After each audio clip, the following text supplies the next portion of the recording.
Allez, dans cette vidéo, on va se faire un point sur les différents objectifs des grosses cryptos, celles que l'on suit et les actions également liées blockchain, crypto au sens large, puisqu'évidemment, avec l'élection de Trump, ça bouge pas mal. Avec le week-end aussi, pas mal ont passé leurs petites emplettes et donc ça continue de monter un petit peu en ligne droite.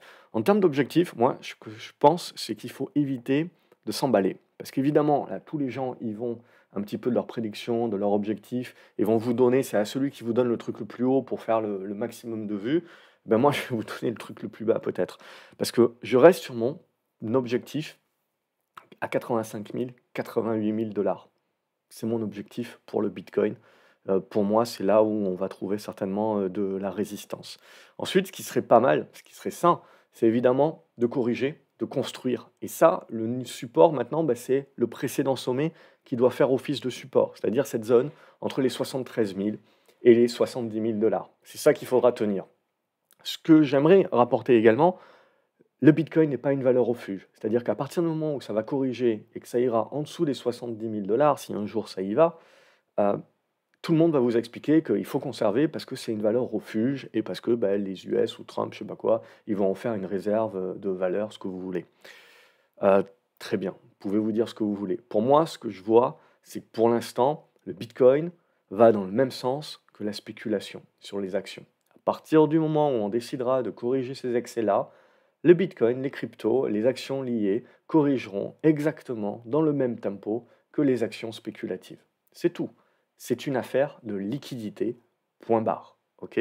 Donc une fois qu'on a dit ça, on peut utiliser le graphique. Donc comme je vous ai dit, pour moi, on est haussier. On peut avoir des petites consolidations intermédiaires, mais je vise 85 000, 87 000 dollars. Je vise même pas les 100. Évidemment que potentiellement, la façon dont on construira par la suite, etc., si on arrive à casser des figures, j'augmenterai cet objectif-là. Mais à ce stade-là, mon objectif de prise de profit, il est là et je ne jouerai pas plus haut. Et j'attendrai de voir la construction correction qui pourra se faire pour juger de la suite. Si on va regarder maintenant d'autres cryptos, AV, de toute façon, on en avait déjà parlé, vous avez déjà le bloc ici. On bloque un petit peu ici, toute conso sur cette zone-là, c'est des zones d'accumulation pour jouer la relance. Ok, donc là, on est vraiment dans des bonnes dispositions haussières. Le Binance Coin, c'est assez intéressant puisqu'on est dans les mêmes typologies que le Bitcoin. Donc, on a un premier break qui se fait, le pullback ici. Ce qu'on veut voir maintenant, c'est la relance. Ça, c'est vraiment très important parce que même si on va avoir Ethereum, si vous voulez, donc le Bitcoin est sur les plus hauts, etc., on a d'autres cryptos qui bougent pas mal. Ethereum bouge bien également. On a la congestion qui s'était faite, on avait parlé dans la précédente vidéo, je sais pas, il y a 2 semaines. On a le break qui se fait. On arrive sur un premier niveau de résistance qui peut permettre le pullback, si vous voulez, le throwback sur la zone 2900-2800 dollars. C'est la zone d'accumulation pour essayer derrière de jouer l'oblique qui est aux alentours des 3500, qui peut être le deuxième objectif. Mais là, on n'a pas de cassure, on n'a pas de breakout, si vous voulez, de relance acheteuse. On a un retournement qui peut se construire. Donc, il faut encore procéder par étapes. C'est pour ça que je ne m'emballerai pas tant que ça sur Bitcoin, même si c'est un petit peu l'avant-gardiste. Je resterai en demi-mesure. Je ne pense pas qu'on est dans un marché type 2000, fin 2020, début 2021. Je pense que c'est un marché qui sera beaucoup plus construit. Donc, c'est pour ça que je vous donne les étapes intermédiaires plutôt que le to the moon. Le Bitcoin Cash également, on en avait parlé ici dans la petite congestion, en se disant le break ici de cette zone des 380 dollars peut permettre d'aller chercher les 450, on y est. Donc pour moi, c'est première prise de profit. Si vous avez une consolidation plus ou moins forte sous les 400, faut accumuler pour jouer derrière le break de l'horizontale et essayer d'aller chercher le deuxième objectif qui est aux alentours des 520 dollars. Le Bitcoin SV dollar. Alors, c'est pas pour vous dire Bitcoin SV dollar, c'est en gros, on va avoir pas mal de cryptos qui sont dans ces dispositions-là. C'est-à-dire, la tendance était bien baissière, ça n'avait pas trop bougé par rapport au Bitcoin. Bitcoin était plutôt en avance, mais on avait la congestion qui se faisait ici. Donc, il n'y a jamais personne d'accord avec moi dans cette maison. Et l'idée, c'est le pullback ici, ça serait plutôt pas mal, ça peut se payer. Et derrière, on essaye de jouer l'objectif, qui est plus aux alentours, on le voit, de cette zone des 70 dollars. Donc là, vraiment, la façon dont on va congestionner et la façon dont on va repartir assez rapidement, ça va être très important. Je vous montre le Bitcoin SV, on pourrait se parler de tout un tas de cryptos qui sont un peu plus en retrait. Si on veut vraiment qu'on ait tout le marché qui avance dans le même sens, c'est de ça dont on a besoin. Donc c'est crypto alternative, on va dire, ça se regarde parce que sur des consolidations, les anciennes résistances peuvent servir de support et de point d'accumulation. Cardano, on en avait parlé également, la congestion ici. Alors, je ne m'attendais pas à ce que ça boom autant, hein, parce que l'idée, c'était de revenir chercher ces 50 cents. Donc là, vous voyez, on avait la première congestion, ça pète, deuxième congestion, ça pète. Enfin, il n'y a même pas eu de congestion, on a pété les obliques, c'est ça que je veux dire. Mais ici, voilà, on y est en plein. Et c'est ça aussi, les cryptos, c'est que ça peut bien boomer. Mais pour moi, voilà, on arrive là, on commence à mécher. Donc, on arrive sur ce que j'aurais considéré comme le deuxième TP, prise de profit. Et les petites consos, ça va être sympa parce qu'il va falloir réutiliser donc les anciens sommets, donc cette zone des 55, cette zone des 45. Ce sont deux zones, si on y va en mode volatilité, qui sont des zones d'accumulation pour essayer d'aller chercher les 75 à 80 cents en prochain objectif. Chainlink également, s'en était parlé comme étant un petit peu de moins bonne qualité, donc c'est exactement la même chose que sur le Bitcoin SV que je vous ai expliqué. Il y a la petite congestion ici, il y a le break, mais voilà, c'est pas comme Cardano, ça s'envole pas. On arrive chercher la première résistance en bloc. Donc là, soit on consolide un petit peu, il y a des zones d'accumulation, et c'est surtout ce break ici qui peut, je dirais, lâcher les chevaux et nous faire essayer d'aller chercher la zone des 20 dollars. Donc ça s'observe, ces petites cryptos alternatives. Si on a le mouvement qui continue, bah on a des flux qui devraient venir chercher les trucs un peu moins sexy. Bon, je vous fais pas un dessin, le coin de Elon Musk, évidemment, il est parti en spécu à la Tesla. Donc là aussi, mais c'était très bien construit, hein. Donc on avait le premier break de l'oblique ici, on arrive sur la résistance horizontale, on fait le pullback, accumulation. Deuxième break ici, on va chercher le deuxième niveau, on a la consolidation, on va chercher le pullback sur l'ancienne résistance devenue support, ça paye. On break, et là, on a la spécu qui part sur la base des élections, etc. Parce que Musk, il avait quand même mis ses coronesses sur le bio, hein. Donc, il faut dire que voilà, ça réagit comme ça. Tant mieux pour lui, tant mieux pour ceux qui étaient dessus, qui avaient parié sur ça. Mais voilà, Trump aurait perdu. Musk, il jouait gros quand même. Donc, on est là-dedans. Donc, évidemment, là, il peut y avoir des consos assez fortes. Peu importe. On est dans le mouvement de fond. Celui-là, voilà, c'est pas des trucs sur lesquels je prendrais des PTP là-dessus. C'est là où il y a la spéculation, c'est là où il y a les flux. Donc là, on joue, si vous voulez, les consos volatilité, mais des reprises de position pile poil quand on revient sur les anciennes résistances qui deviennent support. Voilà, et toutes sur ces autres cryptos alternatives, on va retrouver ce que j'ai dit. Vous voyez, c'est de moins bonne qualité, donc le truc se fait quand même. Il y a du suivi, mais il n'y a pas non plus d'explosion. L'explosion, elle arrive si on réussit, vous voyez, à péter peut-être les 80 dollars. Ça pourrait nous permettre d'aller un peu plus rapidement chercher les 90 et ainsi de suite. Mais on a des constructions qui sont intéressantes. Donc là aussi, tant qu'on ne va pas corriger fortement sur les trucs Bitcoin, les gros machins, ça devrait conserver quand même les supports dorénavant. Dès que ça ne va pas conserver les supports, il faut interpréter ça comme une faiblesse renouvelée. Évidemment, il ne faut pas rester sur les plus faibles. Mais pour l'instant, voilà, ça reste des faibles, mais elles construisent, les congestions et les cassures de résistance peuvent donner le là. Voilà, il va y avoir des cryptos un petit peu oubliés qui avaient bonne presse il y a encore quelques temps, et maintenant qui ont été oubliés. Donc vous voyez, là, on est vraiment sur les trucs que le marché ne veut pas. On a quand même des réactions intéressantes, donc en point de vue trading, hein, parce que ça fait quand même 50% de hausse. Mais au prorata, si vous voulez, de la baisse, voilà, il y a pas grand intérêt. Par contre, si on a le marché voilà, qui veut vraiment partir en spécu, en mode to the moon, etc., ces valeurs-là, ces cryptos-là sont quand même intéressantes parce que dans leur congestion, si vous avez la cassure de la résistance qui va bien, c'est là où vous avez les spécus en ligne droite qui peuvent se faire. Pourquoi pas aller chercher les 65, les 70 cents, c'est-à-dire un 50% supplémentaire. Donc ça aussi, ça se regarde quand même au niveau des congestions, plus en mode trading, pour essayer de voir si la spécu prend vraiment, elle va venir également chercher ce genre de choses. Le XRP également, bon, se remet bien, mais elle fait quand même partie des faibles à nouveau, dorénavant. Parce que je pars du principe que là, le fait qu'on n'ait pas cassé, c'était quand même pas terrible. Alors après, on va changer le directeur de la SEC, etc.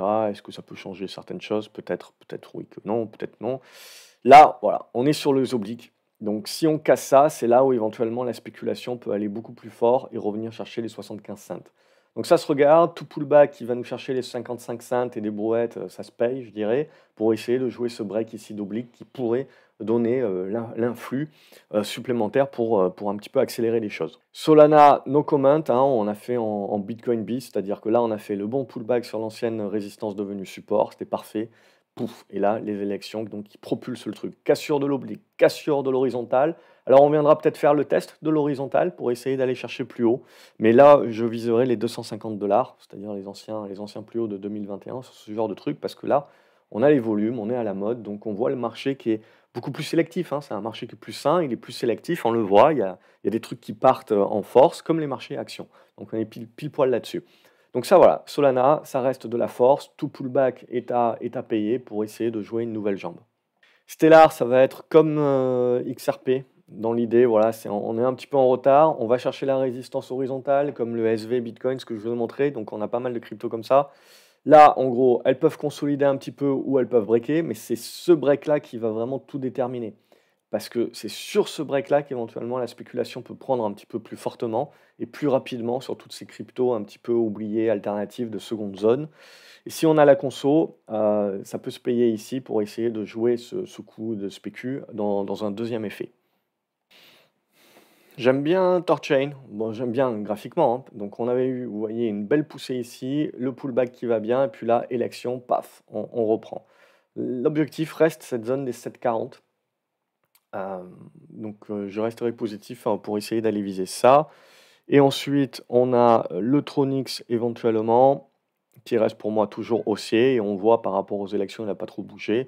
Donc c'est flat, limite prise de profit pour faire arbitrage sur le reste.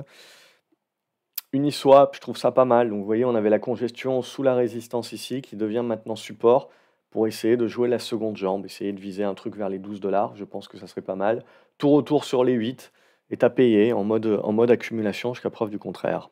Et maintenant, on va passer aux actions que je trouve, pour ma part, hein, je vous l'avais dit déjà les précédentes fois, je trouve qu'il y a meilleur intérêt, pour un investisseur, si vous voulez, de partir sur les actions, à moins d'être vraiment full crypto et de bien connaître et de faire que ça.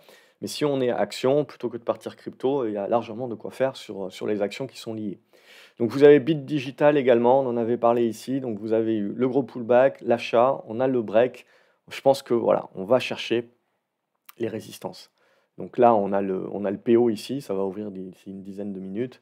Et on a les 5,30 $ là, pour moi, qui sont un premier niveau et de prise de profit. Donc là, il faut commencer à prendre, je dirais, des tiers de position en prise de profit pour une gestion saine. Pour celles et ceux qui ne jouent pas les marchés américains, vous avez Bitcoin Group CO qui était coté en Allemagne. Donc il y avait la congestion ici sous la résistance qui break. On va chercher là aussi des précédents plus hauts du début d'année. Ça sera pour moi, voilà, une zone de prise de profit. Puis après, on a à voir la conso. Soit on fait des consolidations courtes comme ça, et donc sur le break, on peut pousser la spécu. Soit on va faire des consos un petit peu plus longues, un peu plus hésitantes. Ça dépendra de la spéculation sur les actions aussi. Mais pour l'instant, voilà, on est en plein dedans. Après, il y a Bitfarms que j'aime bien aussi. Alors, ces actions-là qui sont un peu plus liées Chine, elles sont plus en retrait, mais on voit qu'on n'est pas loin des breaks. Donc là, la spéculation peut vraiment prendre. Et je pense qu'on peut aller chercher, si la spéculation prend, cette zone des 3 $, 3,20 $. Vous aviez une autre que je vous avais montrée, qui était Canaan, une chinoise aussi. Alors, je suis plus en mode prise de profit sur ce genre de truc, hein. Mais voilà, on en avait parlé ici de sa congestion. Vous avez eu le break, on est cherché le niveau intermédiaire. On a eu le pullback sur l'ancienne résistance ici qui devient support, parfait. On a tenté le break à nouveau, hop, on est revenu là. Bon, vous voyez, elle est bien nerveuse quand même. Là, on ouvre le gap directement sur le niveau. Donc, on va essayer de breaker tout ça. Et je pense que voilà, il faut essayer d'aller chercher la zone des 1,6 à 1,8 si la spécu prend. Il faut prendre une partie des profits parce que ça reste quand même des titres que je trouve assez manipulés ou manipulables. Donc on fait attention, ça reste des titres un petit peu chinois, on ne sait jamais trop ce qu'il y a derrière. Voilà, donc il faut le jouer un petit peu comme ça. Mais sinon, voilà, globalement, on va retrouver beaucoup de choses très intéressantes comme sur Iris Energy où vous avez les breaks qui se font avec les PO là qui sont bien haussiers et tentatives de relance. Sinon, il y en a une aussi, donc c'était Wolf. Bon, il y en a quelques-unes qui ont des noms sympas. Donc là, voilà, on était dans la congestion ici, on en avait parlé à l'époque. Vous avez le break, le pullback ici, l'élection, pof, on casse tout comme dans du beurre. Donc là, ça commence à devenir exponentiel, mais vous voyez, on a quand même graphiquement des choses à se mettre sous la dent, c'est-à-dire voilà, dans cette zone des 10 $, il faut quand même s'attendre à un certain nombre de prises de profit. Même là, je serais tenté de dire la zone des 9 $, c'est un premier niveau, puis la zone des 10 $. Et en gros, après, on se garde peut-être 20% ou 25% de la position, un quart à peu près, pour jouer plus si le marché a envie de jouer. Mais le reste, on réaccumulera si on a des constructions qui sont intéressantes. On peut aller voir les grosses qui sont Riot et Marathon. Là aussi, on le voit, on avait eu une bonne congestion. Alors c'est intéressant de voir tout ça, c'est que le marché quelque part anticipait la victoire de Trump depuis un bon moment et on a pris quelques profits juste avant, si vous voulez, l'élection en mode: «Je prends des profits parce qu'on ne sait jamais» et puis derrière, pouf, on réachète tout ce qu'on avait vendu et on pète, absolument la grosse résistance qui était là, qui était mon objectif. On avait parlé la vidéo précédente, on pète ça. Donc là, je pense qu'on peut essayer d'aller chercher la zone des 16-17 $, mais à un moment donné ou à un autre, on va revenir tester ce niveau-là. Donc ça peut être une bonne zone d'accu si elle tient. Si on réintègre un petit peu trop fortement, je dirais en dessous de cette moitié de chandelier, c'est là où je commencerai à être un petit peu plus prudent, hein, sur les objectifs et cetera. Mais pour l'instant, voilà, on va chercher 16-17 sur ça. Ensuite, sur le pullback à 13, on le paye et on essaye de jouer, le second mouvement. Si ce mouvement ne fonctionne pas, on parlera de faiblesse, mais au moins, voilà, on a quand même pris, pas mal, de, profit. On va regarder Marathon maintenant et Marathon, ça va être un petit peu la même idée, sauf qu'elle a pas cassé encore, ah si, pardon, le PO est là, donc il est bien au-dessus, donc elle a cassé. Donc là, vous voyez, on avait eu les ventes comme ça, paf, ça repart. Donc là, si on a le break, on est bon. Alors, je pensais que ça consoliderait un petit peu plus fort, mais bon, il y a l'élection de Trump, enfin, je pensais que ça congestionnerait, si vous voulez, dans le truc, mais l'élection de Trump fait le tremplin. Tout ce qui viendra reviendra ici, pour moi, ça se paiera pour jouer, l'effet qui se coule 2. Ici, on a une première résistance qui va vous servir de prise de profit si, ça vous tente.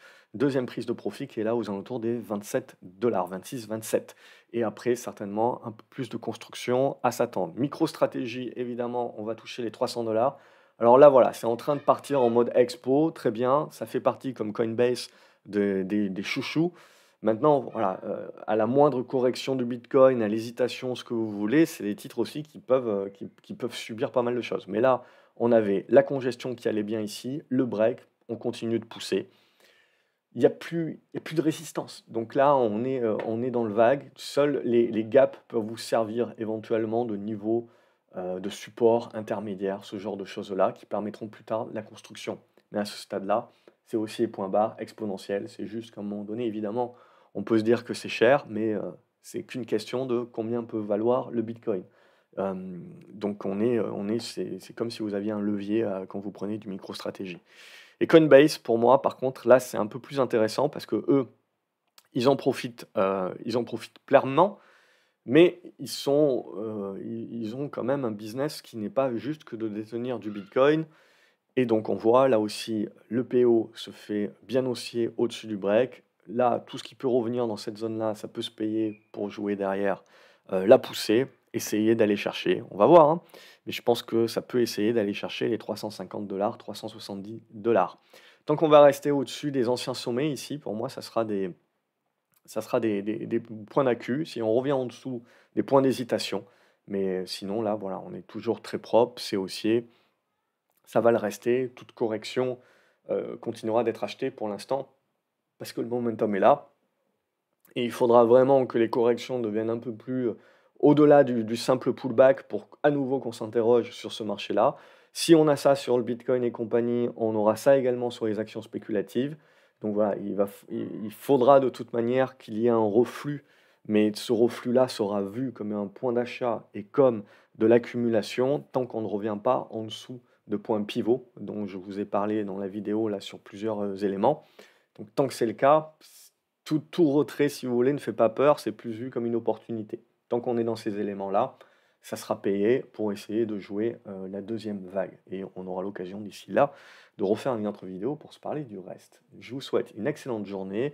Regardez, la vidéo éventuellement pour aller plus loin sur la partie action qui s'affiche, à l'écran. Sinon, je vous retrouve dans les commentaires pour savoir ce que vous en pensez. Quels sont vous, vos objectifs? Quels sont vous, votre top 3 des cryptos, votre top 3 des actions qui sont liées? Et on se retrouve à la prochaine vidéo, la prochaine fois. Salut les graphes.